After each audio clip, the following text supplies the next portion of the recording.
Dear students, आज हम लोग एक नई स्पेक्ट्रोस्कोपी डिस्कस करने जा रहे हैं जिसका नाम है आईआर या इंफ्रारेड स्पेक्ट्रोस्कोपी।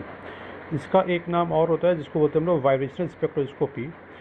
देखिए, इसमें सबसे पहले मैं आपको कुछ इसकी बेसिक इंट्रोडक्शन की बातें बता देता हूँ। जैसे इसमें वेवलेंथ रेंज क्या होती है। देखिए, आईआर स्पेक्ट्रोस्कोपी में मैंने आपको बताया था, अगर हम लोगों ने देखा था, अगर हम लोगों ने इसमें इलेक्ट्रोमैग्नेटिक रेडिएशन का स्पेक्ट्रम हम लोगों ने पढ़ा था, जिसमें मैंने आपको बताया था कि सबसे पहले अगर हम लोग देखें तो आईआर होता है, उसके बाद विजिबल होता है, उसके बाद क्या होता है, यूवी होता है।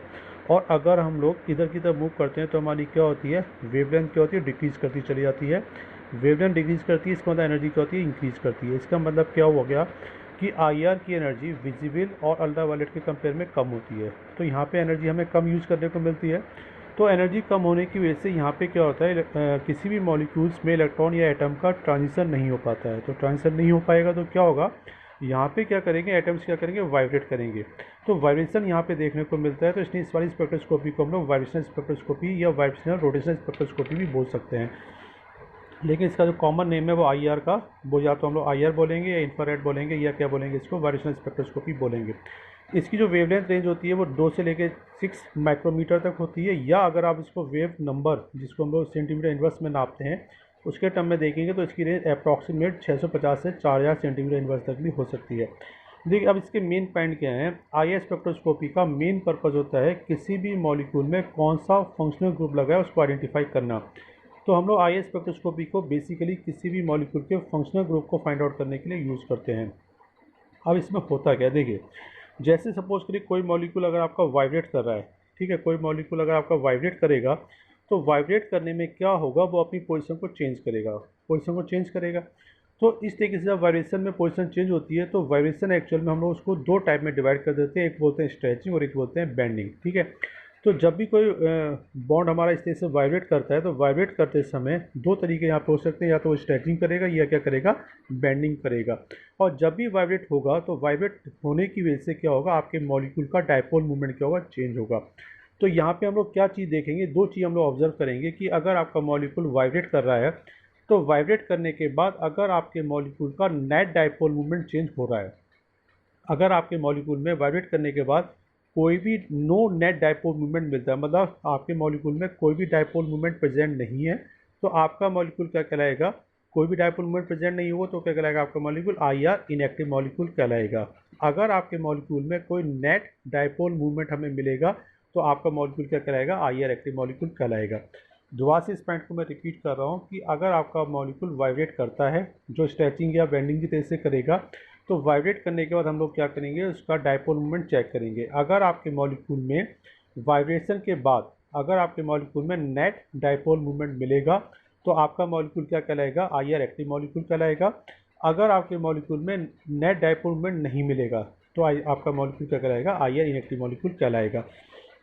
तो यहाँ पे दो एग्जाम्पल रफली आपको बताए गए हैं। सपोज करिए जैसे आपको डायपोल मूवमेंट्स को पढ़ने के लिए आना चाहिए, तो डायपोल मूवमेंट ऑलरेडी आप मैंने आपको क्लास में बता रखा है। देखिए, डायपोल मूवमेंट का मतलब क्या होता है, डायपोल मूवमेंट हमेशा जो मोल इलेक्ट्रोनेगेटिव एटम होता है वो क्या करता है, इलेक्ट्रॉन पेयर को अपनी तरह रिप्रेजेंट करता है। यहाँ तो समझाने के रफली आपको यूज़ किया गया है। सपोज करिए इस एग्जाम्पल में ये जो एटम है ये क्या कर रहा है, इसको अपनी तरफ खींच रहा है, और ये एटम क्या कर रहा है, इसको अपनी तरफ खींच रहा है। तो यहाँ पे डायपोल मूवमेंट क्या हो जाएगा, इसका डायपोल मूवमेंट इससे कैंसिल हो जाएगा, तो नेट डायपोल मूवमेंट आपको नहीं मिलेगा। तो ये फॉर्म इसकी क्या कहलाएगी, आईआर इनएक्टिव मॉलिक्यूल की फॉर्म कहलाएगी। यहाँ पे देखिए कि सपोज करिए इस तरह से कंडीशन है कि यहाँ पे आपका डायपोल मूवमेंट इधर की तरफ शिफ्ट हो रहा है और यहाँ से डायपोल मूवमेंट इधर की तरफ शिफ्ट हो रहा है, तो यहाँ पे नेट डायपोल मूवमेंट आपको मिलेगा। डायपोल मूवमेंट मैंने आपको बताया कि वेक्टर क्वांटिटी होती है, तो वेक्टर क्वांटिटी होने की वजह से इसमें हम लोग डायरेक्शन को भी काउंट करते हैं। तो यहाँ पे आपको नेट डायपोल मूवमेंट मिलेगा, तो इस तरह से ये फॉर्म क्या कहलाएगी, आपकी आईआर एक्टिव फॉर्म कहलाएगी। तो इसके लिए आपको डायपोल मूवमेंट का थोड़ा सा आइडिया होना चाहिए, ठीक है। तो ये मैं आपको दोबारा से बताता हूँ कि जनरली आईआर रेडिएशन में क्या होता है, एनर्जी बहुत ज़्यादा नहीं होती है, जिसकी वजह से क्या होता है कि आपके मॉलिक्यूल में ट्रांजिशन या एक्साइटमेंट ऑफ इलेक्ट्रॉन नहीं हो पाता है। तो ये रेडिएशन क्या करते हैं, ये रेडिएशन क्या करते हैं, आपके मॉलिक्यूल में स्ट्रेचिंग एंड बेंडिंग करेंगे। किसी बॉन्ड के अंदर स्ट्रेचिंग और बेंडिंग होगी किसी मॉलिक्यूल में। उसके बाद हम लोग डायपोल मूवमेंट चेक करेंगे। अगर डायपोल मूवमेंट आपके मॉलिक्यूल में मिलेगा तो आईआर एक्टिव, नहीं मिलेगा तो आईआर इनएक्टिव मॉलिक्यूल कहलाएगा, ठीक है। अब देखिए, आपके मॉलिक्यूल में जो मॉलिक्यूलर वाइब्रेशन होंगे वो दो तरीके से डिवाइड किए जाते हैं, एक को बोलते हैं स्ट्रेचिंग और एक को बोलते हैं हम लोग बेंडिंग। स्ट्रेचिंग और बेंडिंग का मतलब क्या है, ये आपको कुछ एग्जाम्पल से क्लियर होगा। स्ट्रेचिंग को फिर से हम लोगों ने दो टाइप में डिवाइड किया है, एक है सिमेट्रिकल स्ट्रेचिंग और एक आपकी एसिमेट्रिकल स्ट्रेचिंग। देखिए क्या होती है, सिमेट्रिकल स्ट्रेचिंग का मतलब क्या होता है, जैसे सपोज करिए कि आपका सेंट्रल एटम यहाँ पे लगा हुआ है और ये उसके साइड के दो एटम लगे हुए हैं। सिमेट्रिक स्ट्रेचिंग में क्या होगा, ये दोनों एटम सेंट्रल एटम के कंपेयर में होगा, दोनों क्या करेंगे, एक साथ नीचे जाएंगे, या दोनों क्या करेंगे, एक साथ ऊपर जाएंगे। अगर आपके मॉलिक्यूल में इस तरह से स्ट्रेचिंग होती है तो इसको बोलते हैं हम लोग सिमेट्रिकल स्ट्रेचिंग। ठीक है, ये सेंट्रल एटम है, ये दो आपके साइड के एटम है, दोनों एक साथ नीचे जाएंगे या दोनों क्या करेंगे, एक साथ ऊपर जाएंगे। ठीक है, और इसी को अगर आप ओपनिंग कर देते हैं, जैसे यहाँ पे तो आपने इस तरह से बनाया, इसको स्ट्रेच कर देंगे, इसको इधर ले जाइए, इसको इधर लाइए, ओपनिंग कर देंगे तो आपका ये कॉन्फ़िगरेशन बन जाएगा। इसका मतलब क्या हुआ, ये ए सेंटर वाला यहाँ पे आ गया, बी यहाँ पे आ गया और ये बी आपका यहाँ पे आ गया। तो ये डायपोल मोमेंट आपने एरो इधर लगा रहा है तो ये एरो इधर हो गया, ये एरो इधर लगाया था और ये एरो आपका इधर चला गया। इसका मतलब क्या है, इसका डायपोल मोमेंट इससे कैंसिल होता हुआ दिखाई दे रहा है। इसका मतलब कि यहाँ पे कोई डायपोल मोमेंट आपको नहीं मिलेगा और ये फॉर्म क्या कहलाएगी, आपकी IR इनएक्टिव फॉर्म कहलाएगी। तो इसको अच्छे से क्लियर कर लेगा कि जब भी किसी मॉलिक्यूल में सिमेट्रिकल स्ट्रेचिंग होता है तो उसकी वो फॉर्म जिसमें सिमेट्रिक स्ट्रेचिंग पाया जाता है वो फॉर्म क्या होती है, हमेशा IR इनएक्टिव फॉर्म को प्रोड्यूस करती है। ठीक है, अगर एसिमेट्रिकल स्ट्रेचिंग होगा तो एसिमेट्रिकल में क्या होगा, इसमें क्या होगा, जैसे सपोज करिए ये तो नीचे जा रहा है तो ये क्या हो रहा है, ऊपर जा रहा है, एक नीचे एक ऊपर, एक नीचे एक ऊपर, या ये नीचे तो फिर ये ऊपर। जिस डायरेक्शन में मूव करेगा उसी डायरेक्शन में इसका डायपोल मोमेंट मूव करेगा। तो इसका डायपोल मोमेंट इधर जा रहा है, इसका डायपोल मोमेंट इधर हो रहा है, तो ओवरऑल मॉलिक्यूल का डायपोल मोमेंट कहीं आपको नेट डायपोल मोमेंट मिल जाएगा किसी डायरेक्शन में। तो इस मॉलिक्यूल में इस तरह से दिखाई दे रहा है कि ये इधर जा रहा है, ये इधर जा रहा है स्ट्रेचिंग की वजह से, और डायपोल मोमेंट की डायरेक्शन भी हमें कहीं ना कहीं मिलेगी, तो यहाँ पे नेट डायपोल मोमेंट आपको मिल जाएगा। तो ये फॉर्म क्या कहलाएगी, इसकी IR एक्टिव फॉर्म कहलाएगी। तो याद कर लेगा, स्ट्रेचिंग दो तरीके की होती है, एक होती है एसिमेट्रिकल, एक होती है सिमेट्रिकल। हमेशा सिमेट्रिकल स्ट्रेचिंग होती है उसमें दोनों एक साथ नीचे जाएंगे या दोनों एक साथ ऊपर जाएंगे। एसिमेट्रिकल में एक नीचे और एक ऊपर जाएगा। और हमेशा याद रखिएगा, जो सिमेट्रिकल स्ट्रेचिंग होती है वो IR इनएक्टिव फॉर्म को प्रोड्यूस करती है और एसिमेट्रिकल स्ट्रेचिंग क्या करती है, IR एक्टिव फॉर्म को प्रोड्यूस करती है। इसके बाद हमारा एक नया पॉइंट है, बेंडिंग क्या होता है। बेंडिंग देखिए, दो तरीके से मैंने आपको वाइब्रेशन बताया था, एक का नाम था स्ट्रेचिंग, एक का नाम था बेंडिंग। अब बेंडिंग वाइब्रेशन क्या होता है, देखिए बेंडिंग में क्या होता है, बेंडिंग के 4 टाइप होते हैं, scissoring, rocking, waging and twisting.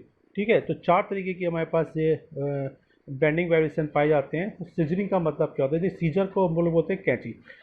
Scissoring का मतलब क्या है कि जैसे यहाँ पे ये दो सेंट्रल एटम लगे हुए हैं, इस सेंट्रल एटम के कंपेयर में ये दो साइड के एटम लगे हुए हैं, तो कैंची की तरह से, कैंची क्या होती है, कैंची क्या करती है, इस तरह से मूव करती है। कैंची क्या करेगी, इस तरह से मूव करेगी। तो अगर ये दोनों सेंट्रल एटम, ये दोनों साइड के एटम एक दूसरे की तरह अप्रोच करेंगे, ये भी इधर आ रहा है, ये भी इधर आ रहा है, जैसे कैंची, बिल्कुल कैंची को इमेजिन करिएगा, जैसे आपके पास कैंची अगर ला के रख लीजिएगा, कैंची को चलते हुए देखिएगा, दोनों लोग क्या करेंगे, एक दूसरे की तरह अप्रोच करेंगे।